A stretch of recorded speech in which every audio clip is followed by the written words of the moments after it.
کہ انہوں نے ایک طرف تو طالب علموں کو یہ راہ بتائی کہ تحقیق کس طرح سے کی جاتی ہے، اور ایک طرح سے ان لوگوں کو ترغیب لگا دیا جو زبردستی اس فیلڈ میں گھسنا چاہتے ہیں۔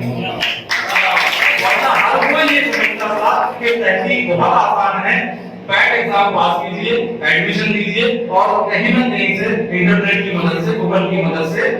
مقالہ تو مکمل ہو ہی جاتا ہے۔ میں نے پچھلے 18-20 سالوں میں ایسے مقالے دیکھے ہیں جو مقالہ ایک ہی ہے، اس کے عنوانات بدلتے چلے گئے، ٹائٹل بدلتے چلے گئے، 200 صفحات گوگل سے کاپی کر کے پیسٹ کر دیے۔ تو یہ تحقیق نہیں ہے، تحقیق کا طریقہ کار وہ ہے جو آصف فتحی نے بتایا ہے۔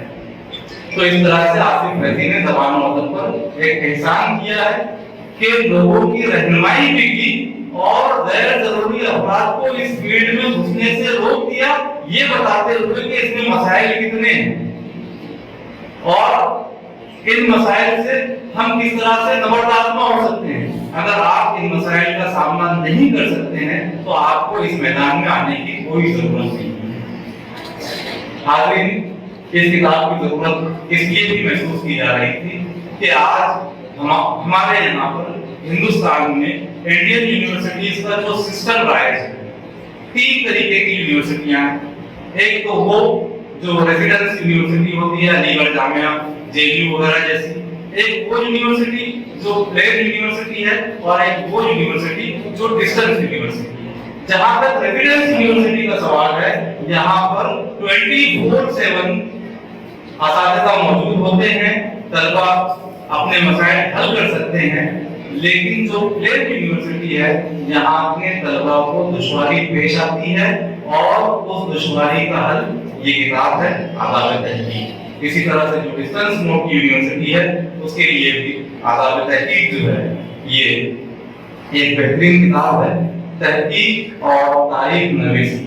دونوں میں اس بات پر زور دیا جاتا ہے کہ what is the reliability and authenticity of the sources، اور آصف فتحی نے اس چیز کو محسوس کیا اور انہوں نے اس کتاب میں باقاعدہ اس بات کا اظہار کیا کہ سب سے پہلے پرائمری سورسز دیکھے جائیں، سب سے پہلے ڈائریکٹ سورسز دیکھے جائیں، اور اس کے بعد انڈائریکٹ سورسز کی طرف بڑھا جائے۔ اسی طرح سے انہوں نے مختلف کمیٹیوں کا ذکر کیا، اور ایک حتمی شکل میں D R C, department of research committee, انہوں نے اس میں تحریر کیا۔ میں انہیں یہ بتاتا چلوں کہ ہر یونیورسٹی کا اپنا ایک لاہے عمل ہوتا ہے، کہیں ڈی آر سی ہوتی ہے، کہیں آر آر سی ہوتی ہے، کہیں آر پی سی ہوتی ہے، تو الگ الگ ڈپارٹمنٹ ریسرچ کے لیے یہاں پر مخصوص ہوتے ہیں، اور تحقیق کی جو میعاد ہے وہ کہیں پر 30 مہینے ہوا کرتی ہے، کہیں پر 22 مہینے ہوا کرتی ہے۔ اور بالکل آخر میں یہ کہنا چاہوں گا کہ جس طرح سے آصف فتحی نے اپنی کتاب کی شروعات کی اور گفتار من میں ہی یہ کہہ دیا کہ میں تحقیق نہ ہی میرا موضوع ہے اور نہ میں ہی صاحب قلم ہوں، اتنی انکساری کہ میرے خیال سے کوئی ضرورت نہیں تھی۔ غالب نے کہا تھا کہ کہتے ہیں کہ اگلے زمانے میں کوئی امیر بھی تھا، لیکن احساس ہوتے ہی فوراً کہا کہ ہے اور بھی دنیا میں سکندر بہت اچھے، کہتے ہیں کہ غالب کا ہے انداز ہے۔ اتنی انکساری، too much humbleness is poison for self-respect and creativity، کہ بہت زیادہ ہمبلنس جو ہے وہ آپ کے سیلف ریسپیکٹ کو، آپ کی ڈگنیٹی کو، آپ کی کریٹیوٹی کو کہیں نہ کہیں تکلیف پہنچا سکتی ہے۔ اور دوسری بات کہ ہمارے پاس ایک جنریشن جس میں سلیم شہزاد صاحب اور اشفاق انجم صاحب یا صدیقی صاحب موجود تھے، انہوں نے وہ راہیں متعین کر دی۔ ان حضرات نے اپنا جو فن تھا وہ لوگوں کے سامنے پیش کیا، لوگوں کے لیے ایک راہ متعین کر دی۔ اب نئے آنے والوں کا یہ فرض ہے کہ اس پر قصر نو تعمیر کرتے جائیں، اور جہاں تک میں دیکھ رہا ہوں ہمارے شہر میں اس روایت کے امین کئی حضرات موجود ہیں۔ میں نام لے کر کہہ سکتا ہوں کہ مشاعر رضوی، شہزاد بخش، آصف فتحی یہ وہ لوگ ہیں جو مستقبل میں یقیناً کوئی سلیم شہزاد ہوگا، کوئی اشفاق انجم ہوگا، کوئی الیاس صدیقی ہوگا۔ میں ان تمام حضرات کو اور آصف فتحی کو، آصف فتحی صاحب کے خانوادے کو، آصف سر کے اساتذہ اکرام کو، آصف سر کے والد صاحب کو مبارکباد پیش کرتا ہوں کہ یہ یقیناً یہ کارہائے نمایاں تاریخ میں سنہرے حرفوں سے لکھا جائے گا۔ بہت شکریہ۔ بہت شکریہ ڈاکٹر صاحب۔ یہاں پر میں